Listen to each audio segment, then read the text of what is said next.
नमस्कार, आदाब, सत श्री अकाल, गुड मॉर्निंग बच्चों। आप सभी का स्वागत है आपके अपने प्यारे से YouTube channel together with maths by engineer Vikas Singh. बच्चों, आज हम लोग एक बहुत ही इंपॉर्टेंट चैप्टर का डिस्कशन करने जा रहे हैं, जो कि हमारा क्लास 12th का चैप्टर है अबाउट लीनियर प्रोग्रामिंग प्रॉब्लम्स। ये एक ऐसा चैप्टर है बच्चों जहाँ से हम मैक्सिमम से मैक्सिमम मार्क्स स्कोर कर सकते हैं। बिकॉज ये चैप्टर्स अगर आप देखा जाए तो 11th क्लास का जो लीनियर इनइक्वालिटीज़ हम लोग पढ़े थे बच्चों, सेम लीनियर इनइक्वालिटीज से रिलेट करता हुआ चैप्टर है। दैट मीन्स जब आप लोगों ने लीनियर इनइक्वालिटीज पढ़ा होगा 11th क्लास में, तो उस लीनियर इक्वालिटीज में आप लोगों ने ग्राफ पढ़ा होगा। ठीक है, ग्राफिकल सॉल्यूशन आप लोगों ने पढ़ा होगा। तो जस्ट लाइक उसी ग्राफिकल सॉल्यूशन का यूज है इस चैप्टर में। अगर आपको ग्राफ बनाने आता है, बिल्कुल अच्छे तरीके से आप ग्राफ बनाने जानते हो, तो इस चैप्टर को आप आसानी से कर सकते हो और आपको एक भी क्वेश्चन भी कहीं भी प्रॉब्लम फेस नहीं करना। चलिए, सबसे पहले हम लोग आज चैप्टर का इंट्रोडक्शन देख लेते हैं, फिर धीरे धीरे आगे बढ़ते चलेंगे और समझते चलेंगे किस चैप्टर में क्या है। तो वीडियो स्टार्ट करने से पहले बच्चों, पहले एक आपसे रिक्वेस्ट है, अगर आपने चैनल को सब्सक्राइब नहीं किया है तो जल्दी से आप चैनल को सब्सक्राइब कर दीजिए और बेल आइकन को प्रेस करना ना भूलें। बिकॉज अगर आप बेल आइकन को प्रेस करते हो तो जो भी मेरे चैनल से रिलेटेड नए अपडेट्स होंगे, वो सारे के सारे अपडेट्स आपको नोटिफिकेशन बर में मिलते रहेंगे। चलिए बच्चों, स्टार्ट करते हैं आज का लेक्चर। ध्यान से देखिए, इंट्रोडक्शन पार्ट में आज हम लोग क्या देखेंगे। आज हम लोग बात करेंगे कि लीनियर प्रोग्रामिंग होता क्या है। ठीक है, लीनियर प्रोग्रामिंग प्रॉब्लम्स क्या है। ठीक है, इनके अंदर कुछ इंपॉर्टेंट टर्म्स आते हैं, वो इंपॉर्टेंट टर्म्स हम लोग समझेंगे। बिकॉज उन इंपॉर्टेंट टर्म्स को आप जब तक जानोगे नहीं, तब तक आप क्वेश्चंस को फील नहीं कर पाओगे।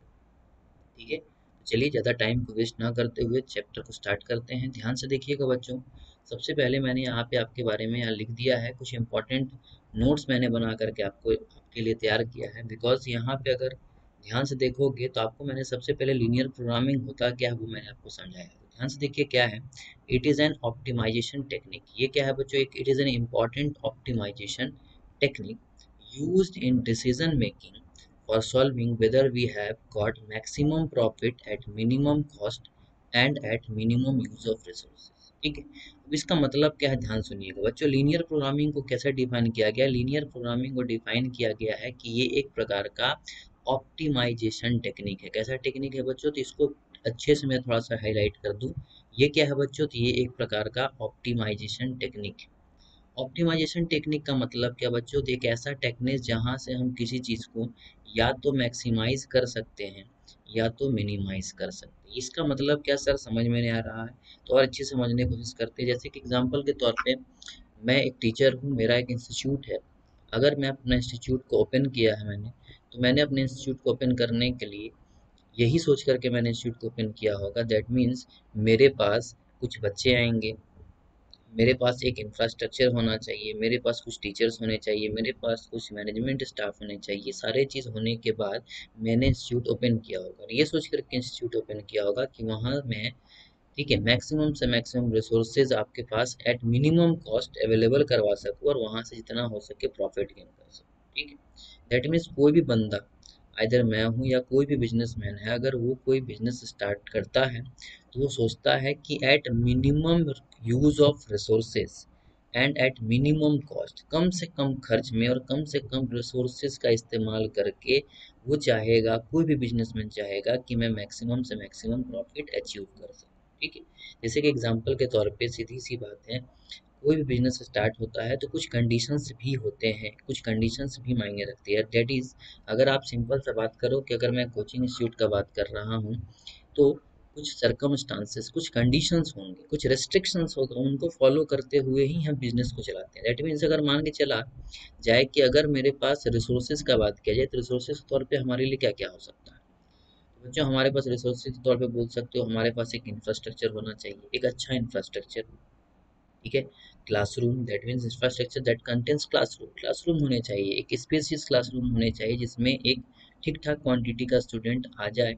ठीक है, और हमारे पास एक अच्छे टीचर्स होने चाहिए, टीचर्स का कलेक्शन अच्छे होने चाहिए। दैट मीन्स जब आप कहीं भी कोचिंग पढ़ने जाते हो तो ऐसा तो नहीं है कि एक सब्जेक्ट का 100 टीचर होता है। ठीक है, फिजिक्स है लगभग 2 टीचर, केमिस्ट्री है 3 टीचर, मैथ्स है 2 टीचर, बायोलॉजी है 2 टीचर। ठीक है, मतलब जैसा मुझे रिक्वायरमेंट था, उस रिक्वायरमेंट से मैंने टीचर्स अवेलेबल करवाएं, ये सोच करके कि मुझे इस बिजनेस से इतना कुछ इनकम आने वाला है, उस इनकम से मैं इतना टीचर रख सकता हूँ। ठीक है, दैट मीन्स अपने बिजनेस को स्टार्टअप करने के लिए मैं अपने रिसोर्सेज पे, ठीक है, जो भी रिसोर्सेज, जो भी चीज़ें मुझे रिक्वायरमेंट होगी, उन चीज़ों पे मैं कितना खर्च कर सकता हूँ, यही सोच करके कर सकता हूँ कि मुझे इतना बेनिफिट होगा तभी तो करूँगा। ठीक है, दैट मीन्स अगर क्लासरूम है तो ऐसा नहीं क्लासरूम में हम 200 300 बच्चा बैठा है। हमारे पास अगर क्लासरूम 100 के कैपेसिटी का है तो 100 ही बच्चे बैठा सकते हैं, ऐसा नहीं है कि हम उसमें 200 बच्चे बैठा सकते हैं। ठीक है, तो कुछ रेस्ट्रिक्शन लग गया। ठीक है ना, तो कोई भी चीज़ अगर होता है तो वहाँ कुछ रेस्ट्रिक्शंस को देखते हुए ही हम काम करते हैं। ठीक है, स्टूडेंट्स हैं तो ऐसा नहीं है कि हम ढेर सारा स्टूडेंट्स एक क्लास में बैठा दें। ठीक है, वहाँ रेस्ट्रिक्शन लग सकता है। टीचर्स की टीम है तो ऐसा नहीं कि हम ढेर सारा टीचर्स का टीम रख सकते हैं, जैसा रिक्वायरमेंट है उसके अनुसार हम, ठीक है, अपने पास वैसा व्यवस्था रखेंगे। ठीक है, तो उसमें रेस्ट्रिक्शन हो सकता है। ठीक है, मैनेजमेंट टीम है उसमें रेस्ट्रिक्शन हो सकता है। तो इन सारे रेस्ट्रिक्शंस को देखते हुए, इन सारे रिसोर्सेज को देखते हुए हम कम से कम सोचेंगे कि जितना उतना ही इंसान हो, उतना ही खर्च करें जितना में हमारा मैक्सिमम से मैक्सिमम प्रॉफिट हम गेन कर लें। तभी जाकर के सक्सेसफुल बिजनेसमैन कहलाओगे, तभी जाकर के एक सक्सेसफुल बिजनेस स्टार्ट कर पाओगे। ठीक है, तो कोई भी पर्सन बिजनेस करता है तो यही सोच के करता है कि हमें वहाँ से कुछ प्रॉफिट अचीव हो पाए, लॉस नहीं। ठीक है ना, तो ध्यान दीजिएगा बच्चों, यहाँ पे भी कुछ वैसा ही बात होने वाला है। लीनियर प्रोग्रामिंग क्या है, एक ऐसा टेक्निक है, जैसे हम लोग बात कर रहे हैं, हम लोग कुछ भी चीज़ करते हैं तो कुछ भी चीज़ करने के लिए हम लोग हर चीज़ का एनालिसिस करते हैं। बिजनेस स्टार्ट करने के लिए हम लोग एनालिसिस करेंगे कि हमारे पास कितना बेंच में खर्च होगा, कितना टीचर में खर्च होगा, कितना टीचर रखना चाहिए, कितना मेरे पास मैनेजमेंट स्टाफ होना चाहिए, उस पर कितना खर्च है। ठीक है, इंफ्रास्ट्रक्चर में कितना खर्च है। ठीक है, बेंच डेस्क वाइट बोर्ड, ठीक है, सारी चीज़ें जो भी कहीं ना कहीं एक इंस्टीट्यूट में होना चाहिए, उनमें कितना खर्च है, हमारे पास बच्चे कितने आ सकते हैं, उनसे हम क्या फ़ी लेंगे। ठीक है, उन सब के बेसिस पे हम लोग देखते हैं कि हमारा इनकम कितना होगा और हमारा आउटकम, मतलब सॉरी, हमारा बोल सकते हैं एक्सपेंस कितना होगा। और उन सबको देखने के बाद हम लोग एनालिसिस करके देखते हैं कि चलो मैं साल भर में इतना प्रॉफिट कर सकता हूँ, तब हम लोग उन बिजनेस को सेटअप करते हैं या डालते हैं। तो ये सब चीज़ सोचने के लिए, अगर कहा जाए तो इन सब चीज़ को अच्छे ढंग से सोचने के लिए, मैथमेटिकल वे में सोचने के लिए लीनियर प्रोग्रामिंग का बहुत इंपॉर्टेंट रोल होता है। ठीक है, लीनियर प्रोग्रामिंग के बेसिस पे इन चीज़ों को आप बहुत अच्छे तरीके से समझ सकते हो, बहुत अच्छे तरीके से इसका अगर नॉलेज रहे आपको तो आप एक अच्छा एनालिसिस करके अपने बिजनेस को रन कर सकते हो। ऐसा नहीं है कि इंस्टीट्यूट खोलने का ही बात हो रहा है, बहुत सारी चीज़ों का बात हो सकता है, कोई भी तरह का बिजनेस। या दूसरा तरह से मैं पूछ सकता हूँ कि मैं अगर अपना डाइट प्लान कर रहा हूँ, तो डाइट प्लान दैट मीन्स दुनिया में तो डाइटिंग, जो डाइटिशियन होते हैं बहुत अलग अलग प्रकार के डाइटिशियन होते हैं, खाने पीने के बहुत सारे आइडिया देंगे। ठीक है ना, कहाँ से कितना प्रोटीन मिलेगा, कितना विटामिन मिलेगा, सब चीज़ बताएगा। लेकिन दो टाइप के इंसान होते हैं, किसी के पास बहुत पैसा है, किसी का कम पैसा है। तो इंसान कोई भी सोचता है कि हम एक better plan diet diet plan लें जिसमें हम कम से कम खर्च करके एक अच्छा डाइट प्लान हमें मिल जाए। दैट मीन्स कुछ रिस्ट्रिक्शन डालने के बाद, अब ऐसा नहीं है कि विटामिन बहुत ज़्यादा ले लिए, ठीक है ना, प्रोटीन कम ले लिए, नहीं, हर चीज़ का लिमिटेशन होता है। ठीक है, कोई चीज़ अगर हमें लेना है तो एक लिमिटेड अमाउंट में ही हम कोई चीज़ लेते हैं, नहीं तो वही चीज़ है ज़रूरत से ज़्यादा लोगे तो नुकसान कर जाएगा। ठीक है, तो हर चीज़ का एक रिस्ट्रिक्शन होता है बच्चों, ये चीज़ ध्यान रखिएगा। ठीक है, तो जस्ट ऐसा नहीं कि बिजनेस प्लानिंग, कोई भी तरह का प्लानिंग क्यों ना हो, जहां हम बात करें ऑप्टिमाइजेशन का, जहां हम बात किसका करें, ऑप्टिमाइजेशन का, यानी मैक्सिमम या मिनिमम चीज़ों का। ठीक है, हम कोई चीज़ सोच रहे हैं जहां से हम या तो प्रॉफिट, ठीक है, सोचे कि ज़्यादा से ज़्यादा प्रॉफिट हो जाए या कम से कम लॉस हो, इन चीज़ों के बारे में अगर हम कभी सोच रहे हैं, ठीक है ना, तो उस चीज़ को हम लोग बोलते हैं ऑप्टिमाइजेशन टेक्निक। एक ऐसा तरीका जहाँ से हम चीज़ों को अच्छी तरह से अच्छे ढंग से एनालिसिस करके समझ सकें। ठीक है, तो वही चीज़ यहाँ लिखा गया है बच्चों, ध्यान दीजिए। It is an important optimisation technique used in decision making for solving whether we have got maximum profit at minimum cost and at minimum source use of resources। वही चीज़ लिखा गया जो मैंने आपको एक जनरल लाइफ एग्जांपल्स के तौर पे समझाया है। ठीक है, चलिए, ये तो आम तौर के भाषा पे लीनियर प्रोग्रामिंग का मतलब क्या तो हम लोगों ने समझा, लेकिन मैथमेटिकल प्रोसेस में, ठीक है, मैथमेटिकली अगर बात किया जाए, जब इन चीज़ों को रियल लाइफ से हम मैथमेटिक्स में जोड़ते हैं, ठीक है, तो मैथमेटिक्स में जोड़ने के लिए मैथमेटिक्स के लैंग्वेज में हमें समझना पड़ेगा चीज़ों को। ठीक है, तो देखिए यहाँ पे लिखा गया है लीनियर प्रोग्रामिंग प्रॉब्लम्स। अगर मैं बात करूँ लीनियर प्रोग्रामिंग प्रॉब्लम्स का, तो मैं सिंपली बात कर रहा हूँ मैथमेटिक्स का वो तरीका जिसके थ्रू हम इस सारे कंडीशंस को सोच सके और समझ सकें। उनके लिए कुछ इंपॉर्टेंट बातें हैं जो हमें यहाँ पे समझनी होंगी, मैथमेटिकल टर्म्स के अनुसार हमें समझना पड़ेगा। तो क्या है, ध्यान से देखिएगा। द लीनियर प्रोग्रामिंग प्रॉब्लम, ठीक है, in general calls for optimising a linear function of variables called the objective function subject to a set of linear equations या इक्वेशंस, ठीक है, called the constraints of the restriction, constraints और the restriction. That means यहाँ क्या बोला गया, mathematics के भाषा में लीनियर प्रोग्रामिंग प्रॉब्लम को क्या समझाया गया है, ठीक है। मतलब सीधी सी बात है, लीनियर प्रोग्रामिंग प्रॉब्लम को जनरल तौर पे हम लोग ऑप्टिमाइजेशन टेक्निक तो बोलते हैं, लेकिन किस चीज़ को ऑप्टिमाइज करने का बात आ रहा है यहाँ बच्चों, बात आ रहा है किस चीज़ को ऑप्टिमाइज करने का। तो ध्यान से देखिए, यहाँ पे बोला गया है, यहाँ ऑप्टिमाइज करने का बात हुआ है किसका, तो एक लीनियर फंक्शन ऑफ वेरिएबल का, ठीक है। एक लीनियर फंक्शन ऑफ वेरिएबल को ऑप्टिमाइज करने का बात हुआ, यानी कि इस लीनियर फंक्शन, ठीक है, इस लीनियर फंक्शन को हम क्या करेंगे बच्चों, ऑप्टिमाइज करने का बात करेंगे, ठीक है। ऑप्टिमाइज यानी कि मैक्सिमाइज, ठीक है, मैक्सिमाइज या तो मिनिमाइज, ठीक है। समझिएगा धीरे धीरे बातों को, धीरे धीरे आराम से समझने की कोशिश कीजिएगा। इस लीनियर फंक्शन को हम ऑप्टिमाइज करने का बात करेंगे, ठीक है। और ये लीनियर फंक्शन अपने अंदर वेरिएबल कंटेन करके रखेगा, ठीक है। और इस लीनियर फंक्शन को मैथमेटिक्स के भाषा में, यानी कि लीनियर प्रोग्रामिंग के भाषा में, इसको हम लोग ऑब्जेक्टिव फंक्शन के नाम से जानते हैं। इसको हम लोग क्या बोलते हैं, ऑब्जेक्टिव फंक्शन।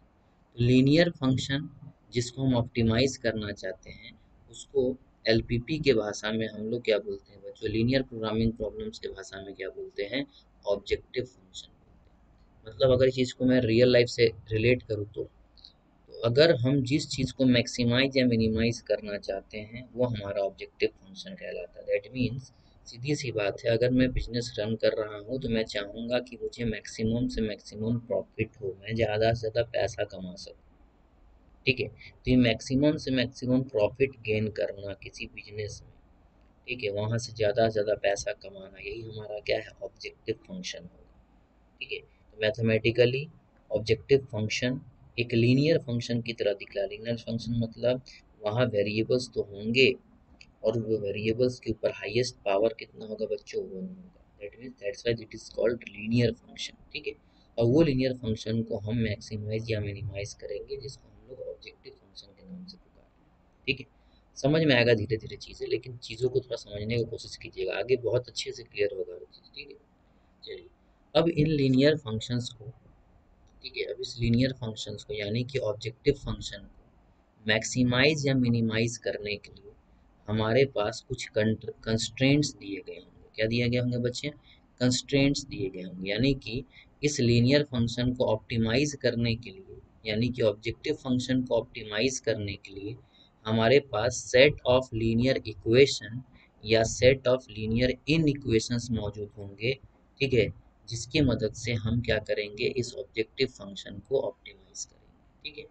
जिस सेट ऑफ लीनियर इक्वेशन या set of linear in equation की मदद से हम इस लीनियर फंक्शन को ऑप्टिमाइज करेंगे, उस सेट ऑफ लीनियर इक्वेशन या उस set of linear in equation को हम लोग क्या बोलते हैं बच्चों, कंस्ट्रेंट्स बोलते हैं। मैथमेटिक्स में एलपीपी के भाषा में, लीनियर प्रोग्रामिंग प्रॉब्लम्स के भाषा में उनको हम क्या बोलते हैं, कंस्ट्रेंट्स। तो ये क्या है बच्चों, ये कंस्ट्रेंट्स क्या है, लीनियर इक्वेशंस हैं, या तो बोल सकते हो लीनियर इन इक्वेशंस।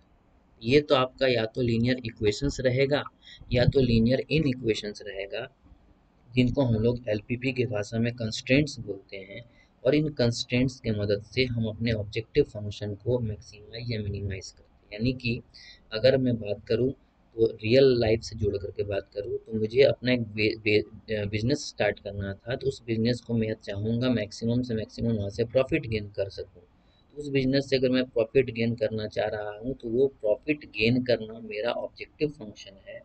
और उस प्रॉफिट को गेन करने के लिए मेरे पास कंस्ट्रेंट्स का काम कौन कर रहा है बच्चों, तो वो सारे टर्म्स एंड कंडीशंस, यानी कि इंफ्रास्ट्रक्चर, ठीक है, स्टूडेंट्स, टीचर्स, ठीक है, मैनेजमेंट स्टाफ, ठीक है, एसेट्स जो भी हमारे इंस्टीट्यूट में पाए जा रहे होंगे, वो सारे के सारे कंस्ट्रेंट्स हैं जिनके मदद से हम अपने बिजनेस को ज़्यादा से ज़्यादा प्रॉफिट दे सकते हैं, यानी कि हम अपने ऑब्जेक्टिव फंक्शन को ज़्यादा से ज़्यादा प्रॉफिट दे सकते हैं। मैथमेटिकल भाषा में ये बोला गया कि जो लीनियर फंक्शन है वो ऑब्जेक्टिव फंक्शन है जिसको हम मैक्सिमाइज या मिनिमाइज करेंगे, और कुछ सेट ऑफ लीनियर इक्वेशन या कुछ set of linear in equations दिए गए होंगे जो कि कंस्ट्रेंट्स कहलाएंगे, जिनके मदद से हम अपने ऑब्जेक्टिव फंक्शन को ऑप्टिमाइज करेंगे।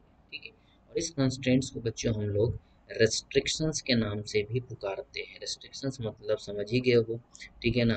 कुछ हमारे बिजनेस में कुछ रेस्ट्रिक्शंस होंगे, उस रेस्ट्रिक्शंस को फॉलो करते हुए ही हम काम करेंगे। ऐसा नहीं कि अपने मन मर्जी से जो चाहे वो कर सकते हैं। कुछ रेस्ट्रिक्टेड होंगे, उसको बेसिस पे हमें हर चीज़ फॉलो करना पड़ेगा। एक छोटा सा ओवरव्यू हो गया बाबू कि लीनियर प्रोग्रामिंग है क्या, मैथमेटिकली लीनियर प्रोग्रामिंग प्रॉब्लम का मतलब क्या होता है, ये हम लोगों ने जनरल तौर पे एक जनरल एग्जांपल लेकर के समझा और मैथमेटिक्स के भाषा में समझा।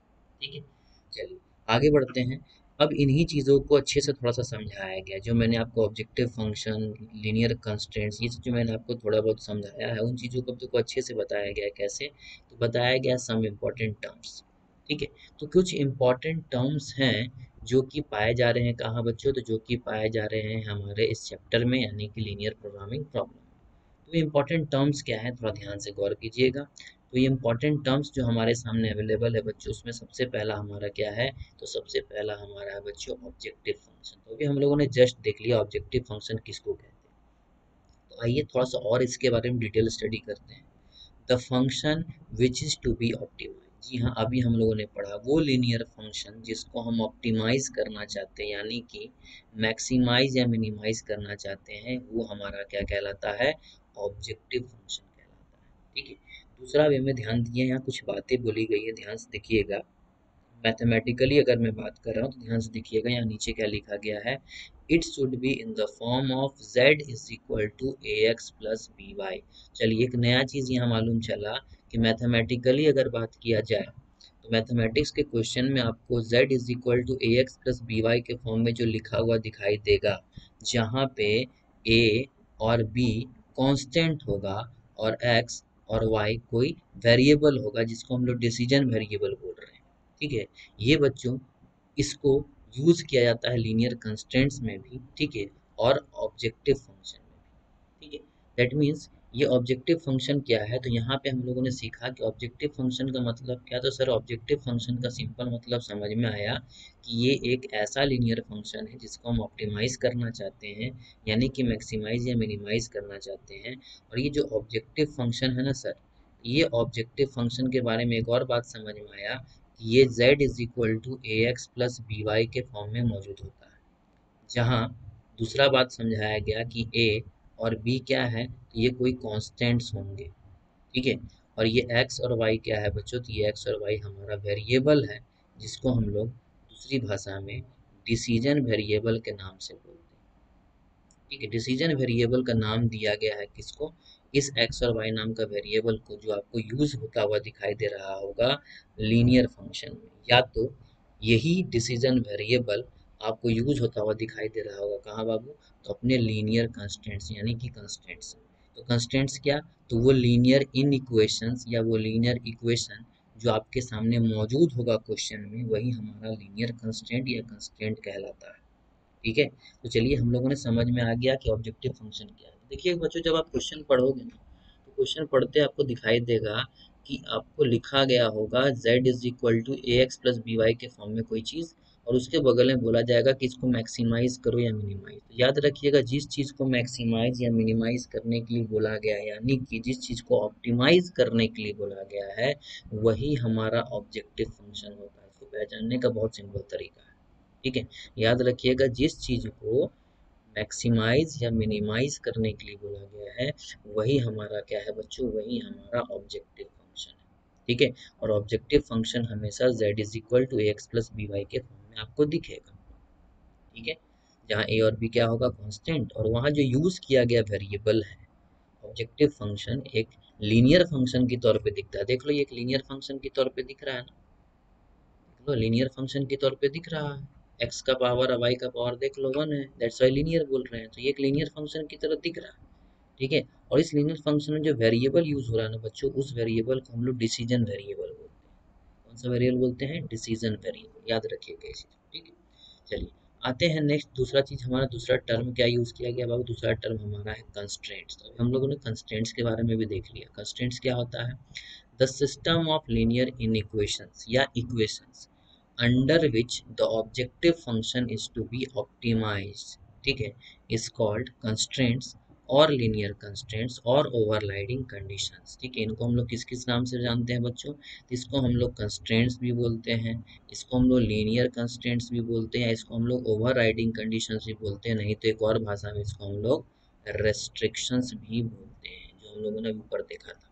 ठीक है, तो हम लोगों ने बच्चों कंस्ट्रेंट्स के बारे में जस्ट अभी बात किया था कि सिस्टम ऑफ लीनियर इक्वेशन या सिस्टम ऑफ लीनियर इक्वेशन आपके पास अगर नजर आ रहे हैं क्वेश्चन में, ठीक है, और ये इन इक्वेशंस या ये इक्वेशन क्या करता है, तो ये आपके ऑब्जेक्टिव फंक्शन को ऑप्टिमाइज करने में मदद करता है। ठीक है, अब बोलोगे सर ये इन इक्वेशन क्या है, तो भैया सीधी सी बात है, याद कीजिए, आपको मैंने क्या बताया कि 11th क्लास अगर आपने पढ़ा हुआ है तो आपको बात एक ही से एक चीज समझ में आ रहा होगा, इन इक्वेशन बोलो या इन इक्वेलिटी बोलो, बात बराबर है। याद होगा आपको, A x plus B Y greater than, ठीक है, D, A x plus B Y greater than equal to D, ठीक है, C X plus D Y less than A, या C X plus D Y less than equal to A. इस type के form में अगर आपको कहीं भी कोई चीज़ लिखा हुआ दिखाई दे, ठीक है ना, तो समझ लेना बच्चों वो हमारा इन इक्वेशन है, यानी कि greater than equal to, less than या लेस देन इक्वल टू, ये सब सिंबल अगर यूज होता हुआ बच्चों दिखाई दे रहा है तो समझ लेना उसको हम लोग इनइक्वालिटी का सिंबल बोलते हैं, और वो हमेशा फॉर्म किसको करता है, इन इक्वेशन को या तो इनइक्वालिटी को। याद करो, जब ए एक्स प्लस बी वाई बराबर सी के फॉर्म में लिखते हैं तो वो एक लीनियर इक्वेशन कहलाता है, बिकॉज वहाँ इक्वलिटी का साइन है, इक्वल टू। जब साइन इक्वल टू का होता है तो उसको हम इक्वेशन पढ़ते हैं, जब साइन इन इक्वलिटी का हो यानी कि greater than equal to, less than equal to, तो समझ जाइएगा वो हमारे क्या है, इन इक्वेशन है या इन इक्वलिटी।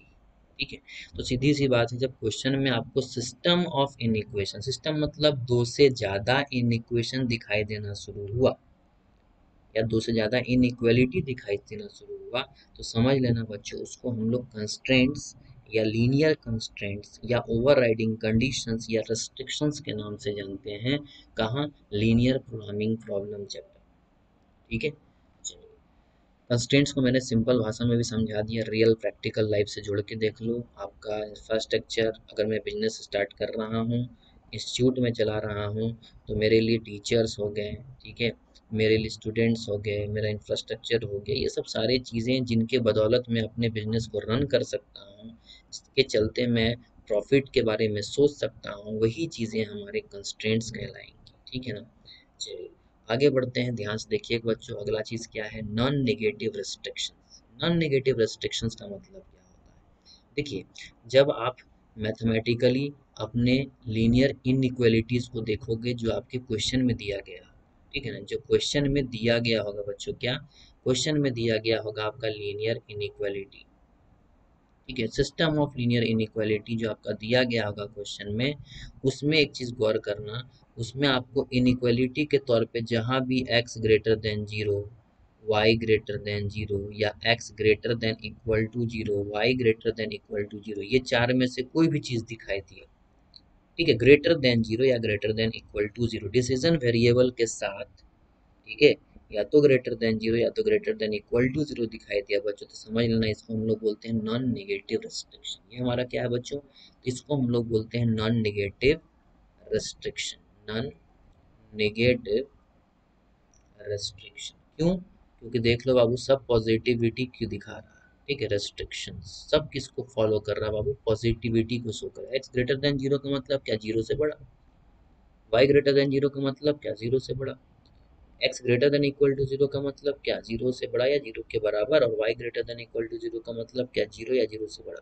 ठीक है ना, दैट मीन्स चीज़ें निगेटिव नहीं, नॉन नेगेटिव, नॉन नेगेटिव का मतलब जो निगेटिव नहीं, तो जो निगेटिव नहीं मतलब जीरो भी हो सकता है, नहीं तो पॉजिटिव भी हो सकता है।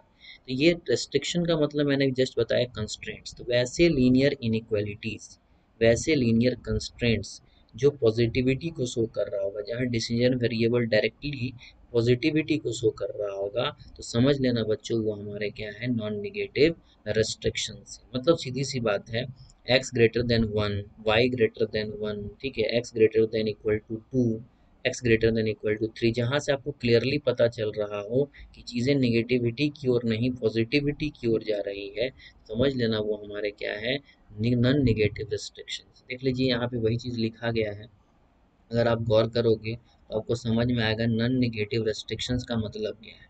देखो बच्चों यहाँ बोला गया है all the variables considered for making decisions, यानी कि जो भी वेरिएबल जिसको डिसीजन के लिए रखा गया है, यानी कि जो डिसीजन वेरिएबल है, एज्यूम नॉन निगेटिव वैल्यूज, जो कि नॉन निगेटिव वैल्यूज अपने अंदर रख सके, ठीक है ना, जो नॉन निगेटिव वैल्यू के लिए सेटिस्फाई हो। दैट मीन्स अगर इसके लिए आप एक्स का कोई वैल्यू सोचो तो वो क्या होगा, जीरो से बड़ा, वही इसको सेटिस्फाई कर सकता है, ये वही इसको सेटिस्फाई कर सकता है, जीरो से बड़ा इसको सेटिस्फाई कर पाएगा, जीरो से इसको बड़ा सेटिस्फाई कर पाएगा, ठीक है, तो उसको हम लोग बोलेंगे नॉन नेगेटिव रिस्ट्रिक्शंस, ठीक है।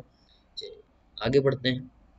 नेक्स्ट क्या है बच्चों, नेक्स्ट है हमारा, ध्यान से देखिएगा, अगला टर्म जो यूज किया गया, अगला टर्म जो यूज किया गया वो क्या है बच्चों, सॉल्यूशन ऑफ लीनियर प्रोग्रामिंग, ठीक है। देखिए आप लोगों ने 11th क्लास जब पढ़ा है बच्चों, तो 11th क्लास में आप लोगों को याद होगा, आप लोगों ने ग्राफ बनाया था, ठीक है, आप लोगों ने क्या बनाया था बच्चों, ग्राफ बनाया था, ठीक है, ग्राफिकल सॉल्यूशन आप लोगों ने किया था, ठीक है। तो 11th क्लास में हम लोगों ने बच्चों लीनियर इनइक्वालिटी पढ़ा था, जिस लीनियर इनइक्वालिटी में हम लोगों ने क्या किया था, एक लीनियर इनइक्वेशंस दिए गए होते थे हमारे सामने, ठीक है, तीन चार सिस्टम ऑफ लीनियर इनइक्वेशंस दिए गए होते थे, और उन सिस्टम ऑफ लीनियर इनइक्वेशंस के मदद से हम क्या करते थे बच्चों, सिस्टम ऑफ लीनियर इनइक्वेशंस की मदद से ग्राफ बनाते थे। दैट मीन्स हर एक सिस्टम ऑफ लीनियर इक्वेशन के मदद से हम उनका शेडेड रीजन निकालते थे। 11th क्लास में याद होगा, शेडेड रीजन निकालने के बाद, ठीक है, हम सबका कॉमन शेडेड रीजन ढूंढते थे। इस टाइप का काम आप लोग किया करते थे, ठीक है, याद होगा आपको, ठीक है। नहीं किए हो तो गलत बात है, करना चाहिए, बिकॉज 11th क्लास से जुड़ा हुआ चैप्टर है, ये सब चीज़ नॉलेज होना चाहिए, ठीक है।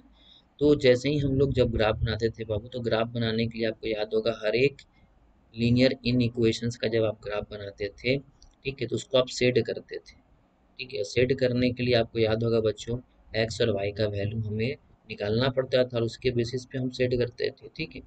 तो जो set of values of the variable, जो भी set of values of the variable जो सेटिस्फाई कर रहा होगा constraint of a linear programming is our solution, ठीक है, वो हमारा क्या कहलाएगा बच्चों, सॉल्यूशन। सॉल्यूशन मतलब क्या हो गया, वेरिएबल का वो वैल्यू जिसको रखने के बाद हमारा इन इक्वेशन क्या कर जाए, सेटिस्फाई। जैसे मान लो ये हमारा एक लीनियर कंस्ट्रेंट, ठीक है, ये सी ए बी डी इन सब की जगह पे कोई कांस्टेंट हो सकता है, तो आप एक्स का वैल्यू कोई ऐसा रखो, वाई का ऐसा कुछ वैल्यू रखो जिसके कारण आपका जो एल एच एस है वो greater than R H S आ रहा होगा।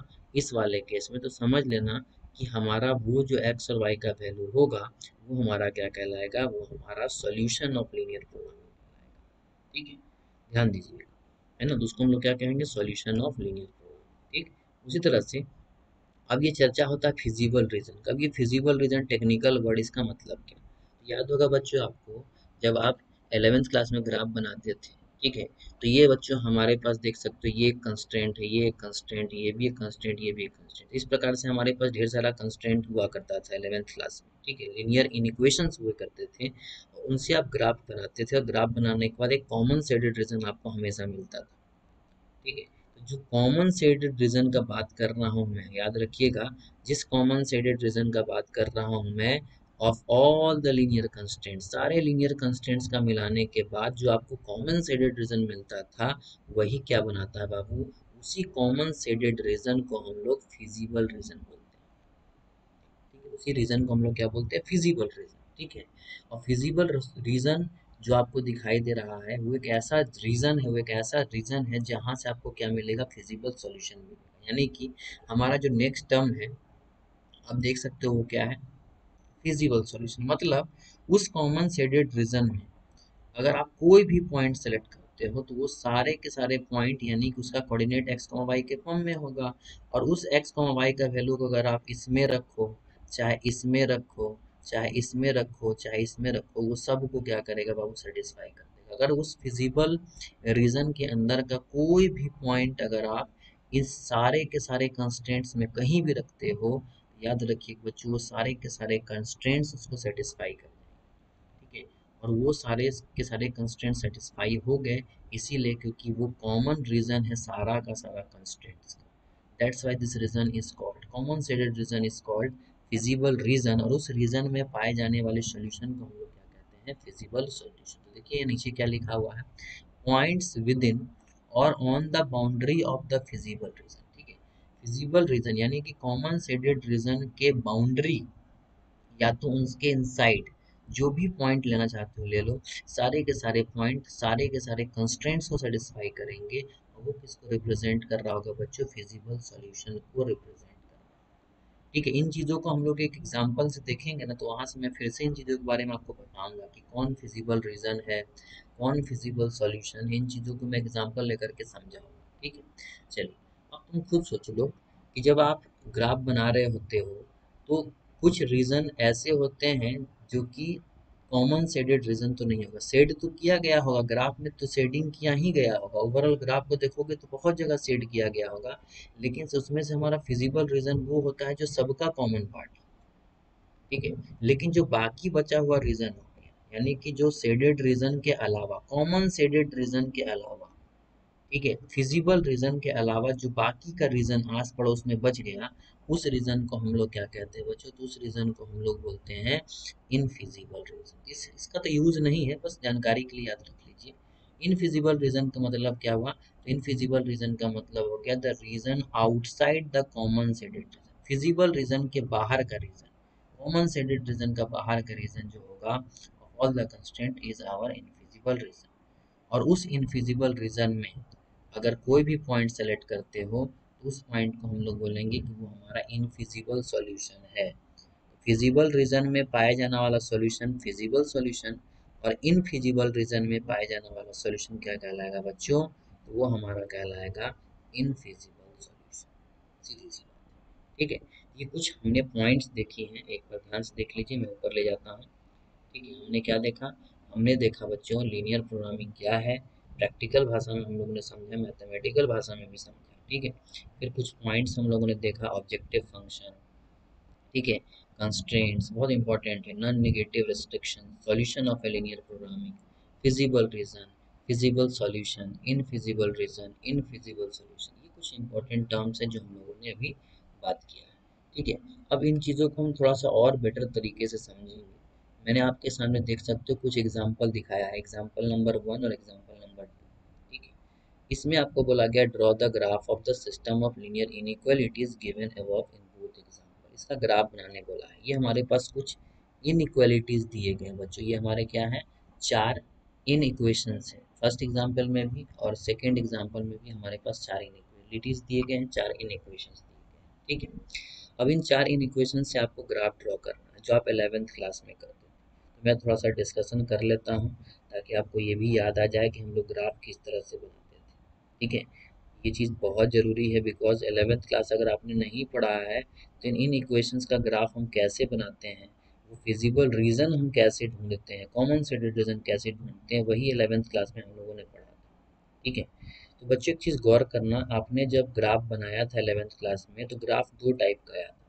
कॉमन शेडेड रीजन या तो चारों तरफ से पैक होता था या तो कुछ दूर पैक होता था, बाकी खुला हुआ रहता था। यानी कि हमारा एक रीजन ऐसा होता था जो चारों तरफ से, ठीक है, ढका हुआ होता था, चारों तरफ से क्लोज्ड रहता था। जब क्लोज्ड पैक रीजन आपको दिखाई दे तो उसको हम लोग बोलते हैं बाउंडेड शेडेड रीजन, ठीक है। मतलब फिजिबल रीजन कैसा होगा, बाउंडेड फिजिबल रीजन होगा, ठीक है। और एक ऐसा रीजन होगा जो कि बाउंडेड नहीं होगा। कॉमन शेडेड रीजन तो होगा लेकिन वो कॉमन शेडेड रीजन चारों तरफ से पैक नहीं होगा, यानी कि वो अनबाउंडेड शेडेड रीजन यानी कि अनबाउंडेड फिजिबल रीजन कहलाए, ठीक है। दो तरह से बोल सकते हो, इसको आप बाउंडेड शेडेड रीजन ही बोल सकते हो, नहीं तो बाउंडेड, ठीक है, फिजिबल रीजन बोल सकते हो। मतलब bounded common shaded reason, bounded feasible region, या बाउंडेड कॉमन शेडेड रीजन, ठीक है। और नहीं तो अगर वो चारों तरफ से क्लोज पैक नहीं होगा तो उसको हम क्या कहेंगे बच्चों, तो उसको हम लोग कहेंगे अनबाउंडेड फिजिबल ठीक है, यानी कि अनबाउंडेड, ठीक है, कॉमन सेडेड रीजन। ठीक है, तो हमारा कॉमन सेडेड रीजन कितना टाइप का हो गया? कॉमन सेडेड रीजन मतलब हमारा फिजिबल रीजन कितना टाइप का हो गया? तो हम बोल सकते हैं हमारा फिजिबल रीजन बच्चों कितना टाइप का हो गया? तो हमारा फिजिबल रीजन दो टाइप का हो गया, एक बाउंडेड फिजिबल रीजन और एक अनबाउंडेड फिजिबल रीजन, जो हम लोगों ने 11th क्लास में ग्राफ बनाने के बाद देखा था।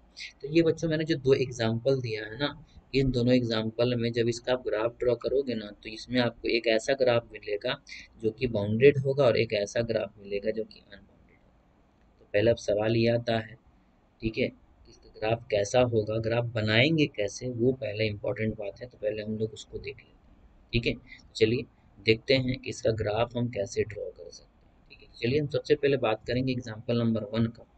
ठीक है, कि इसका हम ग्राफ कैसे ड्रॉ कर सकते हैं। देखिए बच्चों, सबसे पहला एग्जाम्पल नंबर 1 के लिए, ठीक है, हमारे पास गिवन लीनियर इनइक्वालिटीज, ठीक है, गिवन लीनियर इनइक्वालिटीज क्या क्या है?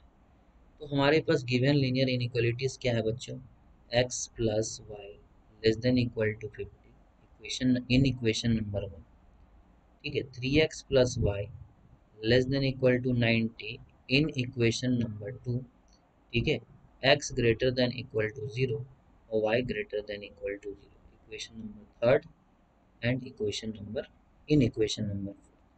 ठीक है, अब इनकी मदद से हमें ग्राफ बनाना है। ठीक है, चलिए अब ग्राफ कैसे बनाएंगे बच्चों, ध्यान से देखिएगा। मैं बाय प्रोसेस पूरा का पूरा सॉल्व करता हूँ। मैं आपको दो प्रोसेस सिखाऊंगा। ठीक है, मैं आपको दो प्रोसेस सिखाऊंगा। मैं सबसे पहले बात करने जा रहा हूँ मेथड नंबर 1 का। ठीक है, मेथड नंबर 1 का जो आपका एक्चुअल प्रोसीजर है।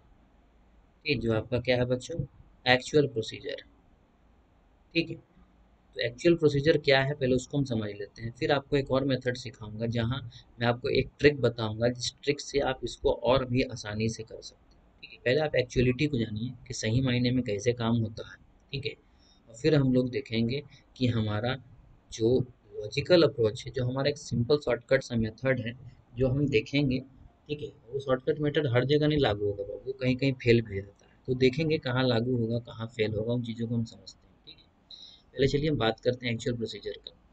तो कैसे इसका ग्राफ ड्रॉ किया जाए? ठीक है, ग्राफ कैसे ड्रॉ किया जाए, ध्यान से देखिएगा। आपके पास जब लीनियर इनइक्वालिटीज मौजूद हैं, तो इनका अगर आपको ग्राफ बनाना है तो ग्राफ कैसे बनाएंगे, पहले हम उस चीज़ को बात करते हैं। ठीक है, तो ध्यान दीजिएगा कैसे ग्राफ बनाएंगे। सबसे पहला काम, मैं यहाँ पे केसेस लिख रहा हूँ, केस नंबर 1, ठीक है, केस नंबर 2, ठीक है, केस नंबर 3 और केस नंबर 4। ये केसेस मैंने क्यों लिखा? ये केसेस मैंने इसीलिए लिखा बिकॉज हमारे पास 4 इनइक्वेशंस है, 1 2 3 4। अब इन 4 इनइक्वेशंस को सबसे पहला स्टेप नंबर 1, ठीक है, मैं यहाँ पे स्टेप भी लिख देता हूँ। स्टेप नंबर 1 क्या करो? Convert it into linear equation.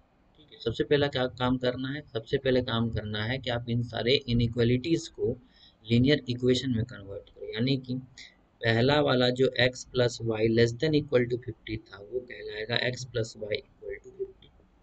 दूसरा वाला बाबू क्या था? 3x plus y less than equal to 90, तो इसको इक्वल टू 90 कर लो।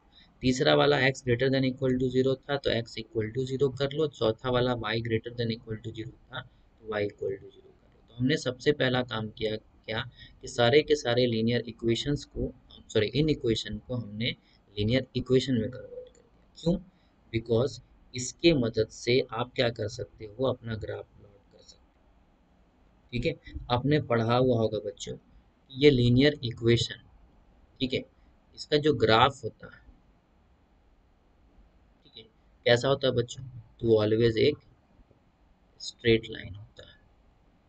ठीक है, और इस स्ट्रेट लाइन पे, ठीक है, सेटिस्फाई करता है पॉइंट्स। ठीक है, और इन्हीं पॉइंट्स को हम लोग क्या कहते थे? सॉल्यूशन। ठीक है, चलिए, तो बस हम क्या करेंगे, हमें इस ग्राफ से सॉल्यूशन फाइंड आउट करना है, लेकिन हमें ग्राफ लीनियर इनइक्वालिटीज का बनाना है, लेकिन हम सबसे पहले बनाएंगे इक्वेशन।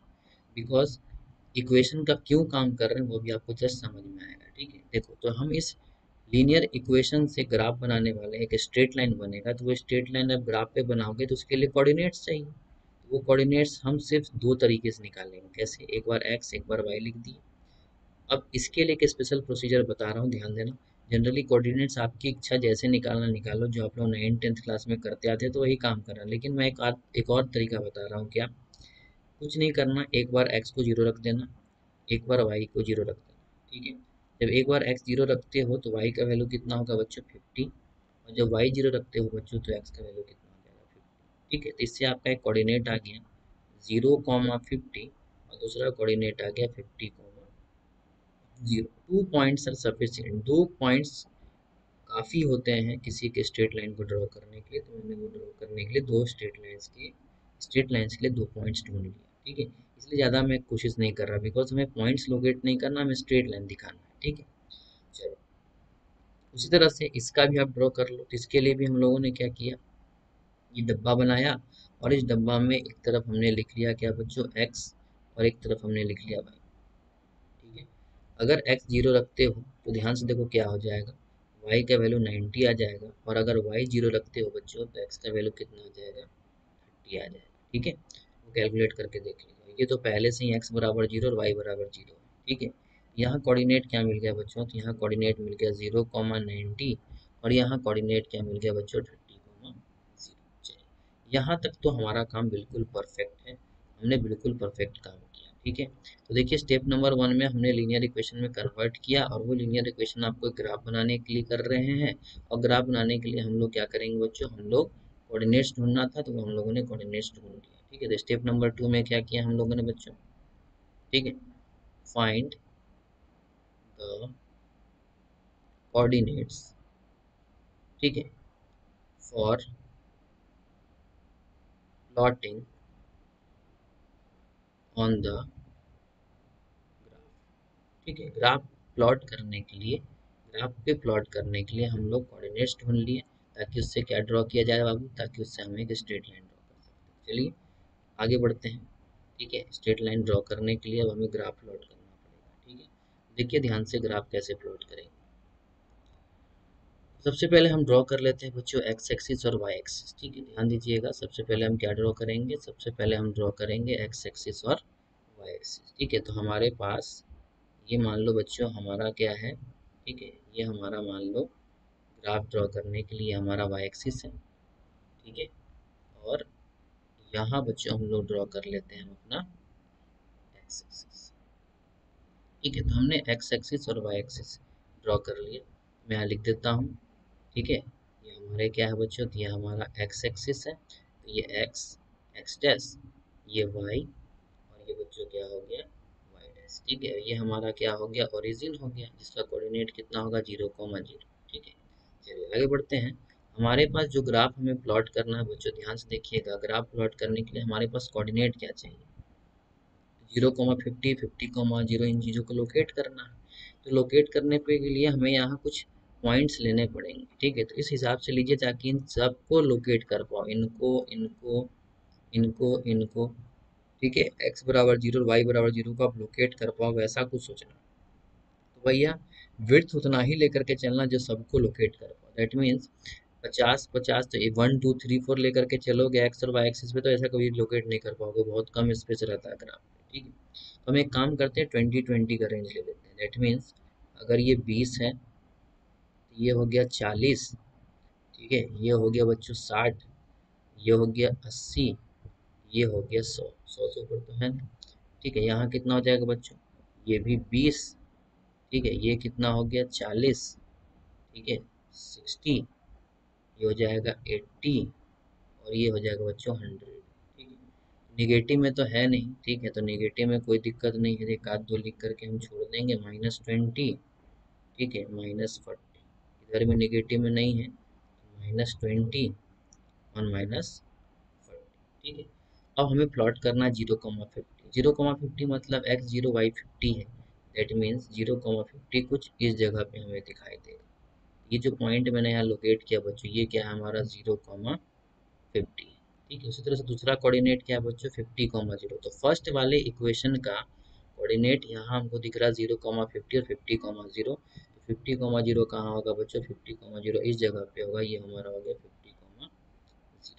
ठीक है, अब इन दोनों पॉइंट से पास करता हुआ हमें एक स्ट्रेट लाइन ड्रॉ करना है। ठीक है, ध्यान से देखिएगा, इन दोनों पॉइंट से पास करता हुआ हमें क्या ड्रॉ करना है, एक स्ट्रेट लाइन। तो ये दोनों पॉइंट से पास करता हुआ हमने ड्रॉ कर दिया बच्चों, क्या, एक स्ट्रेट लाइन। ठीक है, देख लीजिए, तो हमने स्ट्रेट लाइन किसका ड्रॉ किया है बच्चों, तो ये स्ट्रेट लाइन हमने ड्रॉ किया किस इक्वेशन का, तो ये स्ट्रेट लाइन हमने ड्रॉ किया बच्चों, ध्यान से देखिएगा, जिसका इक्वेशन क्या है, x प्लस वाई। ठीक है, x plus y is equal to 50। ठीक है, x plus y is equal to 50। x plus y is equal to 50 का बच्चों हम लोगों ने ये स्ट्रेट लाइन ड्रॉ किया है, जो कि 0,50 और 50,0 से पास कर रहा है। ठीक, उसी तरह से दूसरा इक्वेशन का जो आपके पास स्ट्रेट लाइन दिख रहा है, वो किस किस पॉइंट से पास करेगा, तो 0,90। तो 0,90 दैट मीन्स यहाँ बच्चों 0, क्या होगा, 90 होगा। ठीक है, और दूसरा क्या है बच्चों, 30,0। 30,0 किस जगह होगा बच्चों, ये पॉइंट जो आपको दिखाई दे रहा है, ये पॉइंट हमारा क्या हो जाएगा, 30,0 हो जाएगा।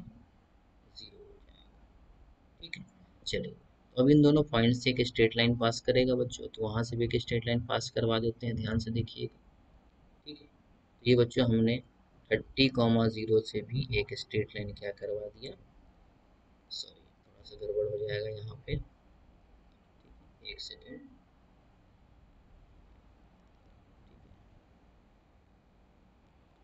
चलिए फिर से बना देता हूँ। ठीक है, 30,0 और 0,90 से पास करता हुआ एक स्ट्रेट लाइन बच्चों हमें यहाँ पे बनाना है।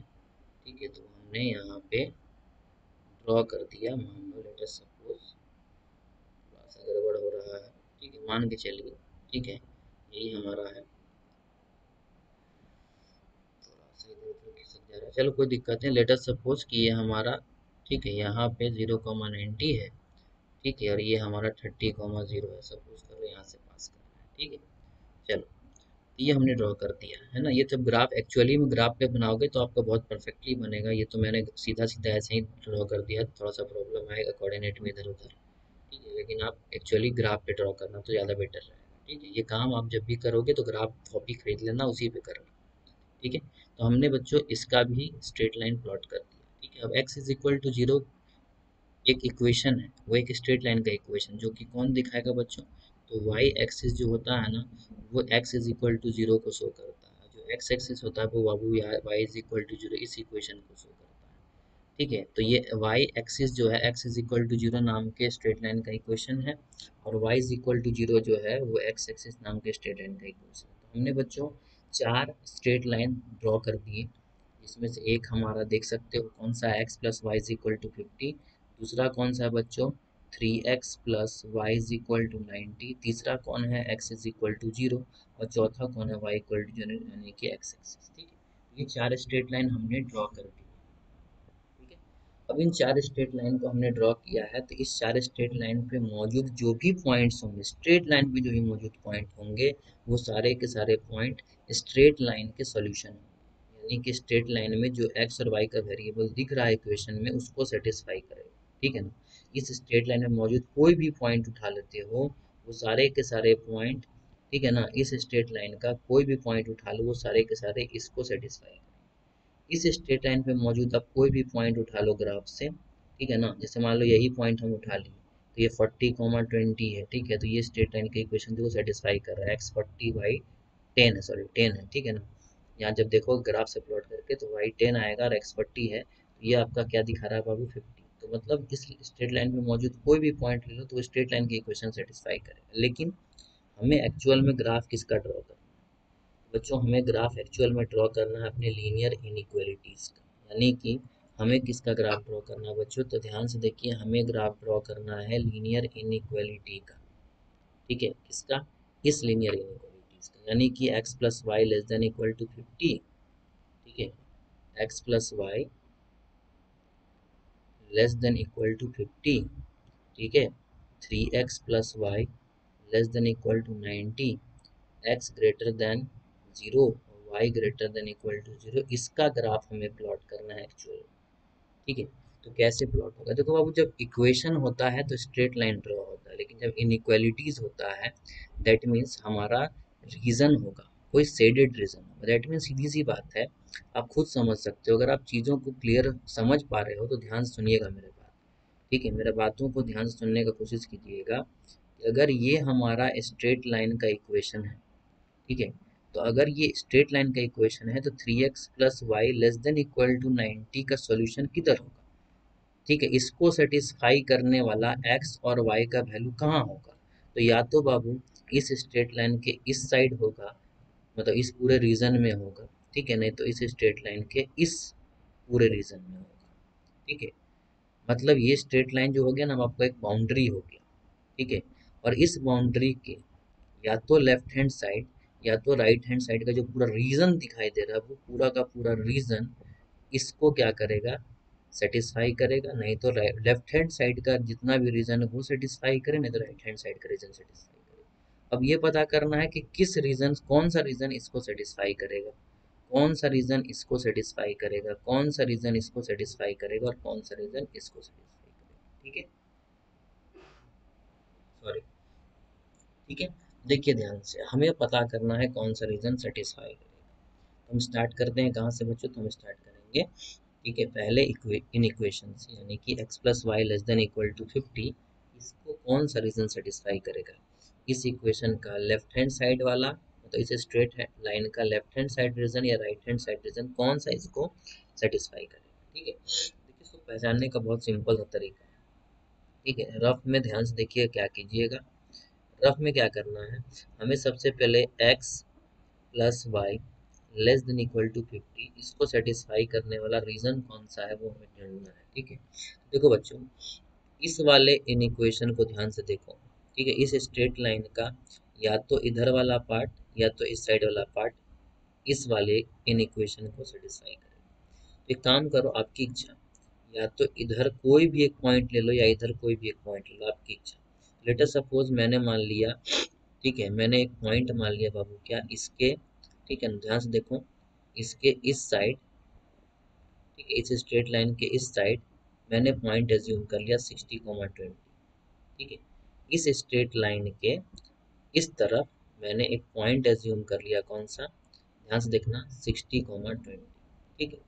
तो पुट 60,20 पुट करेंगे, तो 60 एक्स के जगह पे प्लस 20 वाई के जगह पे less than equal to 50, 60 plus 20 80, 80 less than equal to 50, क्या ये सही है, तो सोचो सही है, नहीं, मतलब ये इसको सेटिस्फाई नहीं कर रहा है, नॉट सेटिस्फाई, ठीक है, नॉट सेटिस्फाई, इसको सेटिस्फाई नहीं कर रहा है। यानी कि इस स्ट्रेट लाइन के लेफ्ट हैंड साइड का जितना भी रीजन है, उस रीजन में से आप कोई भी पॉइंट उठा लो, वो रीजन इस वाले इन इक्वेशन को सेटिस्फाई नहीं करेगा। यानी कि हमारा आंसर इस रीजन से बिलोंग नहीं कर रहा है, ठीक है, हमारा आंसर किस रीजन से बिलोंग कर रहा है, तो हमारा आंसर बच्चों इस रीजन से बिलोंग कर रहा है, मतलब इस स्ट्रेट लाइन का इस रीजन में इधर साइड जितना भी सेट कर लो, ये रीजन जो हमारा है बच्चों, वो हमारा दिखा रहा होगा क्या, इसका सॉल्यूशन, ठीक है।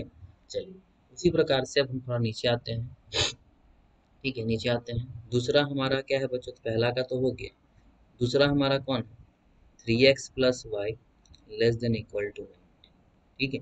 चलो अब इसको कौन सेटिस्फाई करेगा, देखो हमारे पास ये वाला ये इक्वेशन, या तो इस स्ट्रेट लाइन के इधर साइड का, नहीं तो इधर साइड का कोई एक पॉइंट ले लो जो इसको सेटिस्फाई करेगा, जिधर साइड का पॉइंट इसको सेटिस्फाई करेगा वही रीजन हमारा, ठीक है, सॉल्यूशन को शो करेगा। यानी कि चलो फिर से इधर कहीं पॉइंट ले लेते हैं, तो मान लो यही पॉइंट ले लेते हैं, इस स्ट्रेट लाइन के इधर के रीजन में बिलोंग कर रहा है ना, कौन सा 60,20, तो चलो फिर से इसी को पुट कर देते हैं। आप कोई दूसरा भी पॉइंट ले सकते हो, कोई प्रॉब्लम नहीं, ठीक है।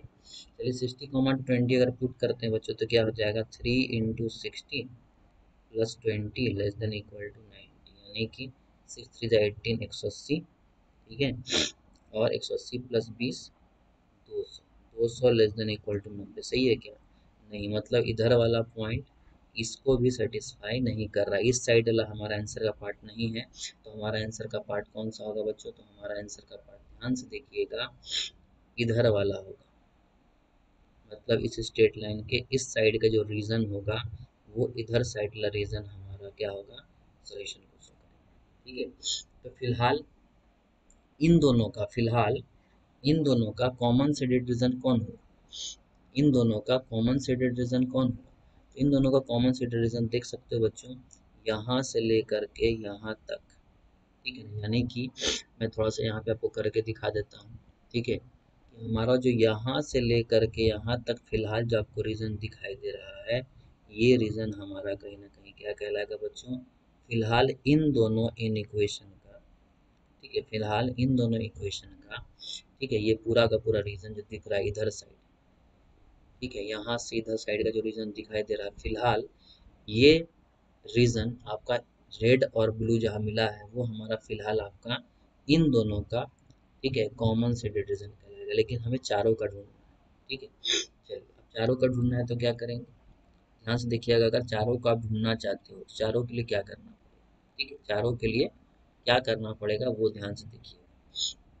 तो चारों के लिए हम क्या करेंगे बच्चों, चारों के लिए क्या करेंगे ध्यान से सुनिएगा। ठीक है, देखो अब चारों के लिए क्या करना पड़ेगा हमें कुछ, ठीक है, बाकी के भी सोचने पड़ेंगे। यानी कि ध्यान से देखिए, अब हम इसका चेक करेंगे, x greater than equal to zero.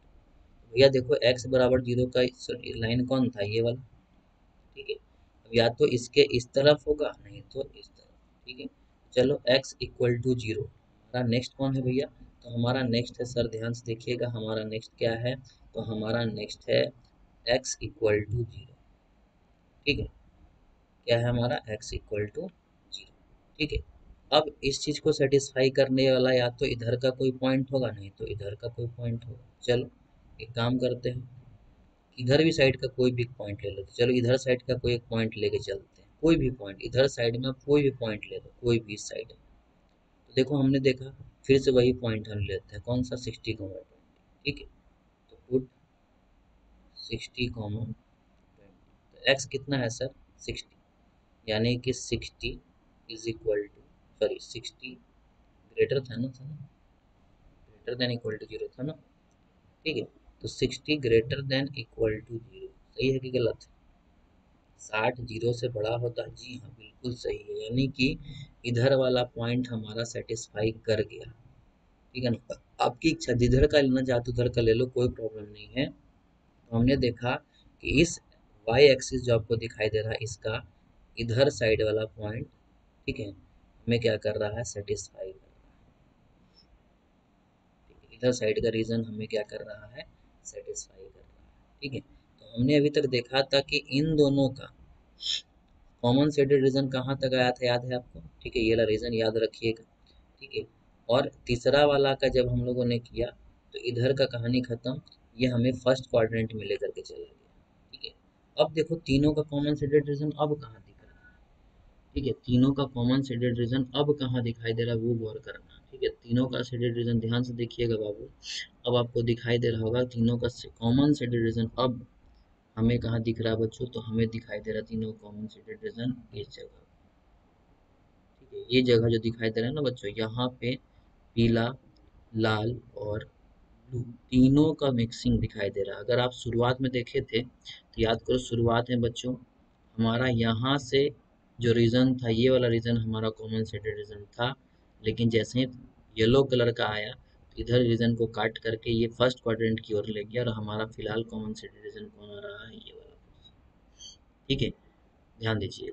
और जैसे ही y greater than equal to zero को आप फिर से लेकर के जाते हो, ठीक है, जब y greater than equal to zero को आप लेकर के फिर से जाओगे तो गौर करना, वहाँ आपको क्या देखने के लिए मिलेगा, आपको वहाँ देखने के लिए मिलेगा कि y greater than equal to zero का मतलब क्या। ठीक है, y greater than equal to zero देखने का मतलब ये है बच्चों कि सीधी सीधी सी बात है। ठीक है, y greater than equal to zero का मतलब ये हुआ कि अब हम ये सोचेंगे कि y greater than equal to zero को कौन सेटिस्फाई करेगा, किस तरफ का। y इक्वल टू जीरो का मतलब या तो इस तरफ सेट होगा, नहीं तो इस तरफ। ग्रेटर देन जीरो का मतलब क्या है, तो ऊपर होगा सेट, नहीं तो नीचे की तरफ। अब किधर होगा कैसे पहचान, तो आपकी इच्छा, इधर से कोई पॉइंट ले लो, नहीं तो इधर से कोई पॉइंट ले लो। चलो हम ऊपर से ही पॉइंट ले लेते हैं, फिर से वही 60,20, 60,20। तो इस बार y के जगह पे कौन दिख रहा है, x तो है नहीं, y के जगह पे 20 दिख रहा है। तो 20 greater than equal to zero बिल्कुल सही है, यानी कि ऊपर वाला पॉइंट सेटिस्फाई कर रहा है इस तरफ इस वाले इक्वेशन को, यानी कि इसका सॉल्यूशन किधर होगा बाबू, ऊपर की तरफ। ठीक है, इसका सॉल्यूशन किधर होगा, ऊपर की तरफ। तो मतलब सीधी सी बात है, ठीक है। नीचे से फिर हम कट रहे हैं, कहीं ना कहीं फर्स्ट क्वाड्रेंट की ओर ही सारा का सारा कॉमन सॉल्यूशन दिख रहा है। मतलब हम ये बोल सकते हैं जो ग्रीन कलर का मैंने रंगा है ना, कि अभी भी वो चारों का क्या दिखाई देगा बच्चों, वो चारों का आपको दिखाई देगा एक कॉमन शेडेड रीजन। ठीक है ना। ये थोड़ा सा विजुअलाइज करने वाला चैप्टर है बच्चों, थोड़ा सा ध्यान देना पड़ेगा आपको। इसीलिए मैंने बोला 11th क्लास में अगर आपका प्रिपरेशन बहुत अच्छा है, अगर आपने इन चीज़ों को खूब प्रैक्टिस किया है, तो आपको बहुत तरीके से समझ में आएगा। स्टेप बाय स्टेप पहले इन दोनों को समझो, ठीक है, कॉमन कहाँ मिलेगा। फिर हमने इसका चेक किया, इससे और इससे क्या कॉमन निकला वो देख लो। फिर अब चारों में देखो कॉमन क्या, तो हमने चारों में कॉमन देखा कि ग्रीन पोर्शन जो आपको दिख रहा है यही आपका कॉमन शेडेड रीजन है, यानी कि इसी को हम क्या कहेंगे बच्चों, यही हमारा कहलाएगा फिजिकल रीजन। ठीक है, ध्यान से देखिएगा, ये जो ग्रीन शेड रीजन आपको दिखाई दे रहा है, ये हमारा क्या कहलाएगा बच्चों, ये हमारा कहलाएगा फिजिबल रीजन। ठीक है, और इस फिजिबल रीजन में ध्यान दीजिएगा, ये हमारा फिजिबल रीजन कहलाएगा।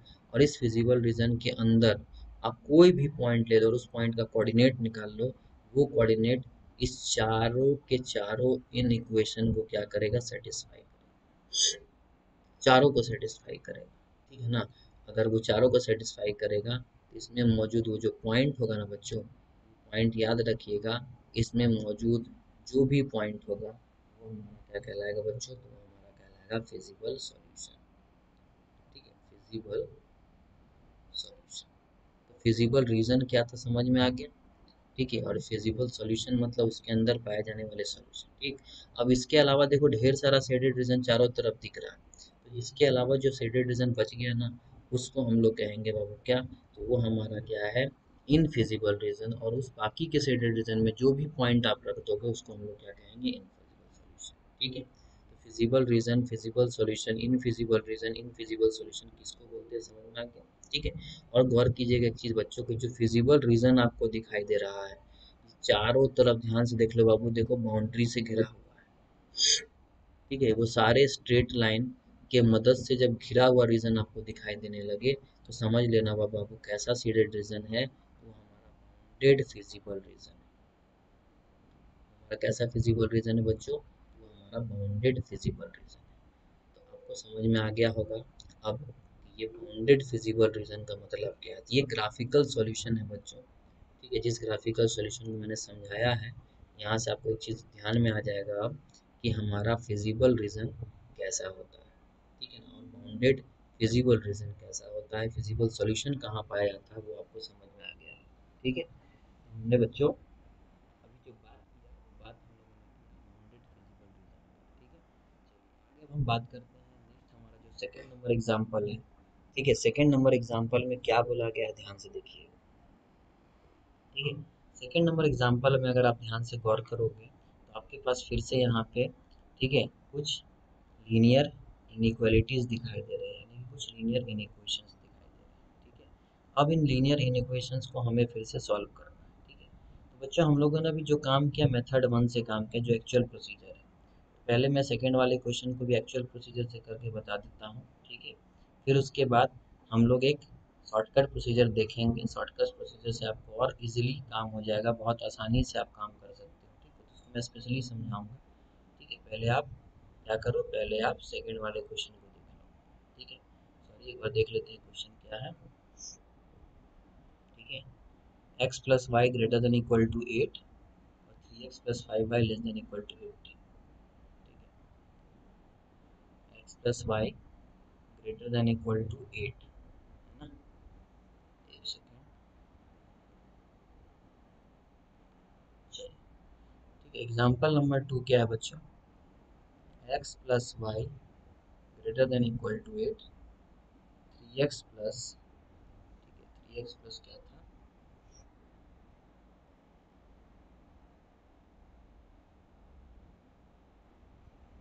ठीक है 3x plus 5y less than equal to 15। ठीक है, 3x plus 5y less than equal to 15 और x greater than equal to 0, y greater than equal to 0। ये हमारा इन इक्वेशन नंबर 1, ये हमारा 2, ये हमारा 3 और ये हमारा बच्चों क्या है 4। ठीक है, ये हमारे पास बच्चों एग्जाम्पल नंबर 2 है। जिस एग्जाम्पल नंबर 2 को हम सॉल्व करने का कोशिश करेंगे, देखेंगे कि इसको हम कैसे ग्राफिकली सॉल्व कर सकते हैं। केस भैया बिल्कुल सेम है, कुछ नहीं करना है। ठीक है, ये आपके पास क्वेश्चन दिए गए हैं, तो आप सबसे पहले केसेस बना लो। केस नंबर 1,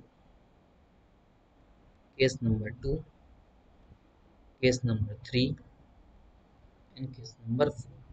याद रखिएगा, जितने ज़्यादा लीनियर इनइक्वालिटीज़ रहेंगे उतना थोड़ा सा डिफिकल्टी लेवल बढ़ते हैं। ठीक है, बस थोड़ा सा विजुअलाइजेशन अच्छा होना चाहिए, प्रैक्टिस अच्छा होना चाहिए, तो आप आराम से कर सकते हैं।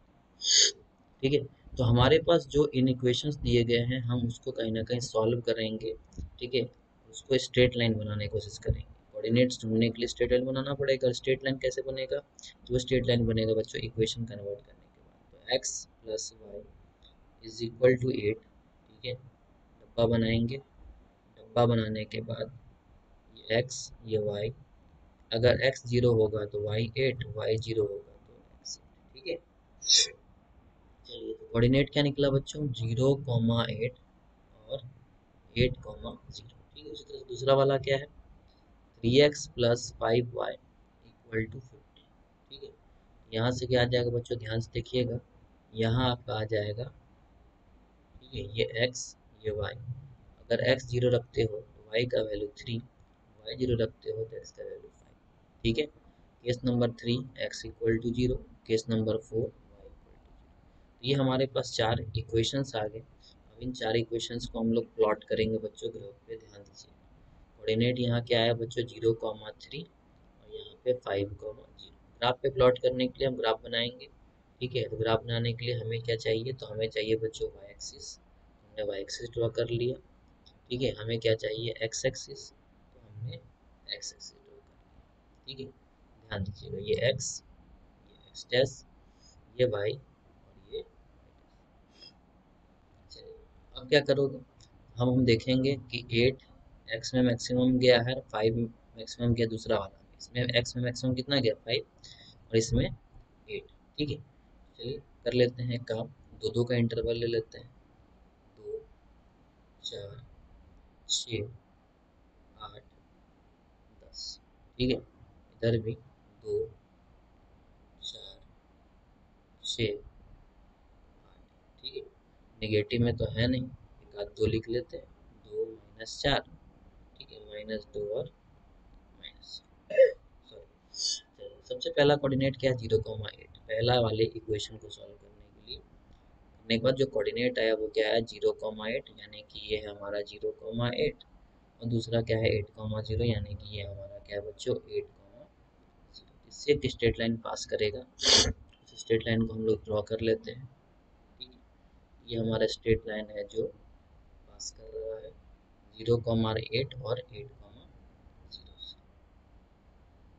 ठीक है, चलिए इस जगह मान लो हमारा 0,8 है।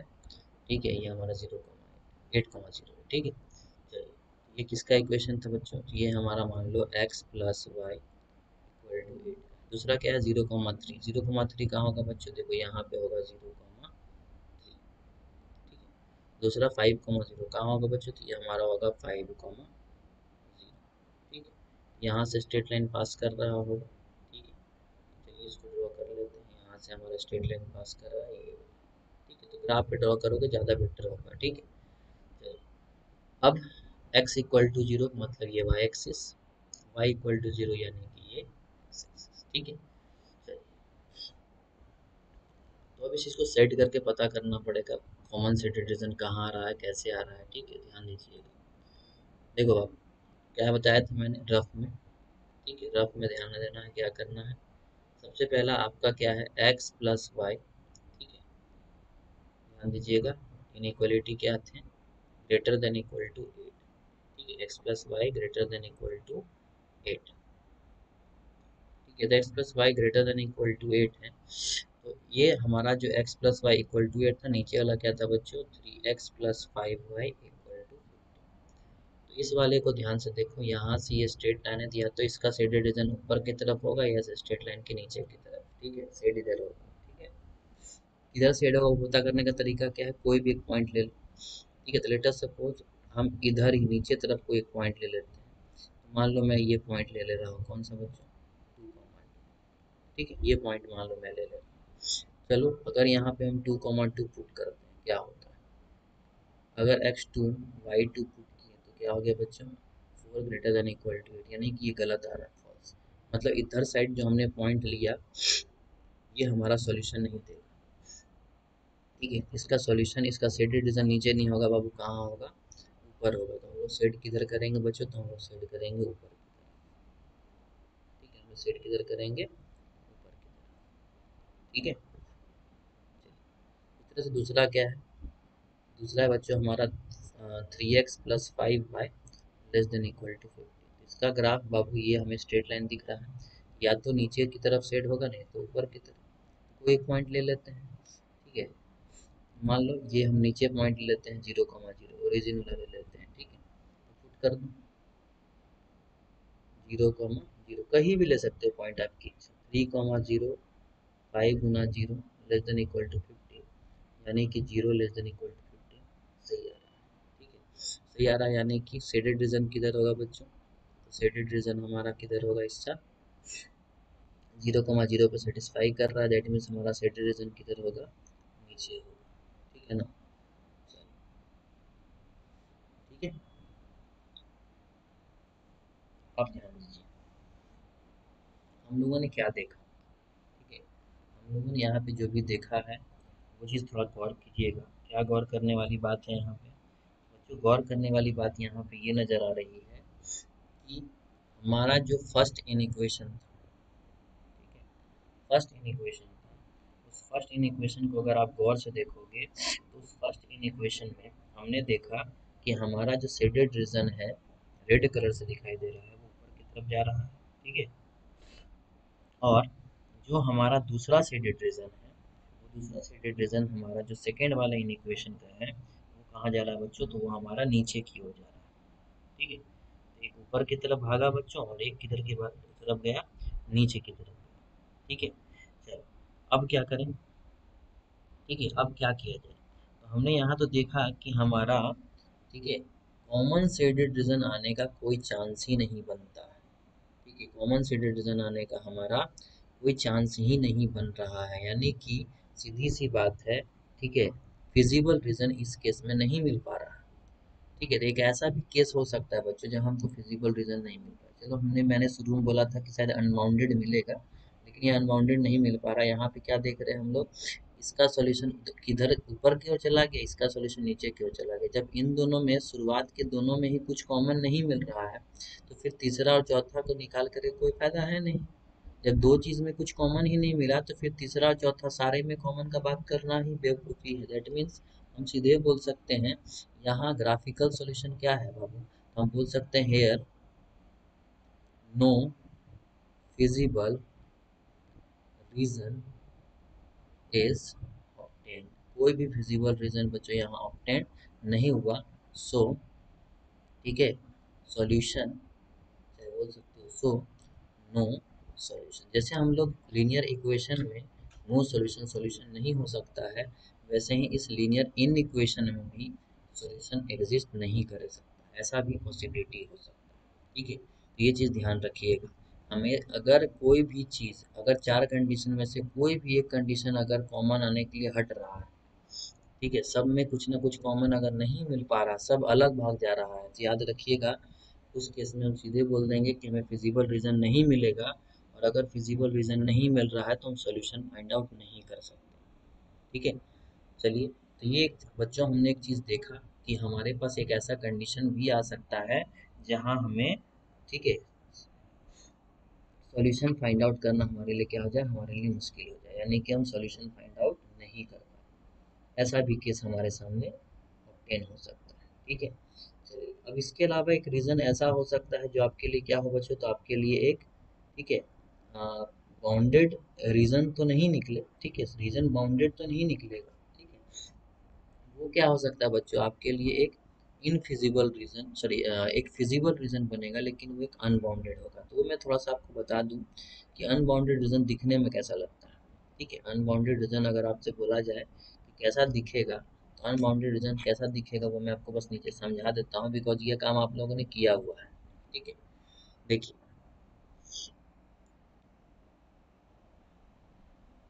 ठीक है, अगर मैं बात करूँ अनबाउंडेड का,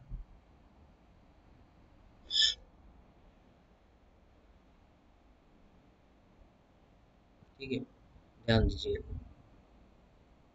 अनबाउंडेड रीजन कैसा दिखेगा, ठीक है। जैसे मान लो लेट अस सपोज ये आपका एक्स एक्सिस है, ठीक है, और ये आपका वाई एक्सिस है, ठीक है।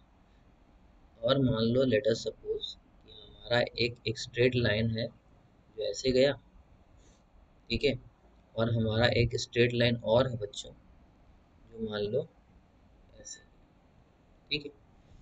और ये समझ के चलो कि हमारा जो एक ऊपर वाला स्ट्रेट लाइन दिख रहा है, उसका जो शेडेड रीजन है, उसका जो सॉल्यूशन है ऊपर की तरफ मिलेगा, ऐसा समझ लो, ठीक है। और हमारा जो नीचे वाला स्ट्रेट लाइन दिखाई दे रहा है बच्चों, लेट अस सपोज कि उसका सॉल्यूशन ऊपर की तरफ ऐसे दिखाई दे, ठीक है। और ये हमारे पास मान लो दो इक्वेशन ऑफ स्ट्रेट लाइन थे, यानी दैट इज हमारे पास दो कंस्टेंट्स रहे होंगे, ठीक है।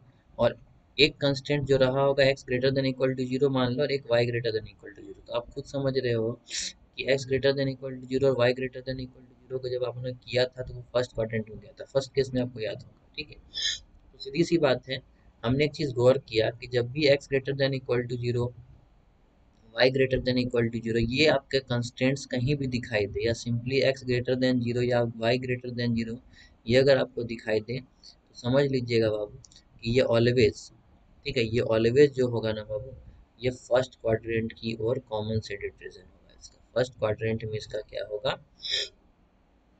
कॉमन शेडेड रीजन होगा बाय डिफॉल्ट, याद रखना इस चीज को, ठीक है। जैसे हम लोगों ने ऊपर देखा था अभी कि इन दोनों को जब हम लोग निकाले थे, तो निकालने के बाद फर्स्ट क्वाड्रेंट में ही गया था हमारा शेडेड रीजन। देख लो ऊपर दिखा देता हूँ मैं, ठीक है।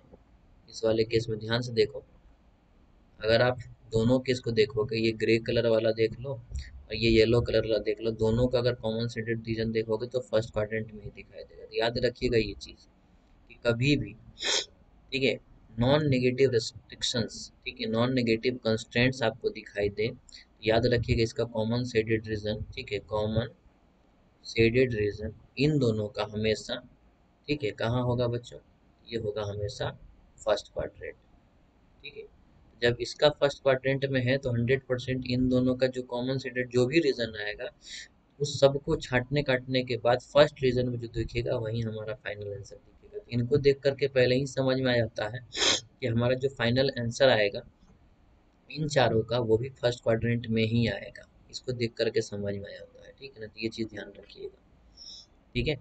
चलिए आगे बढ़ते हैं। तो नीचे मैंने जो बात कर रहा था, मैं नीचे ध्यान दीजिएगा इस वाले केस में, यहाँ पे अगर मान लो ये कंडीशंस भी रहे, मान लो बाकी के तो दो स्ट्रेट लाइन बना है तो उसके लिए दो कंस्टेंट्स तो रहे ही होंगे, इसके अलावा अगर ये दोनों कंस्टेंट्स भी हमारे पास हैं तो सबका फिजिबल रीजन फर्स्ट क्वाड्रेंट में ही होगा। यानी कि अगर मैं बोलूँ कि सारा केस को अगर देखा जाए तो हमारा ओवरऑल कॉमन शेडेड रीजन कौन निकलेगा बच्चों, तो देखो ध्यान से, ये निकलेगा, यहाँ से लेकर के यहाँ तक ये हमारा कॉमन शेडेड रीजन निकलेगा, ठीक है।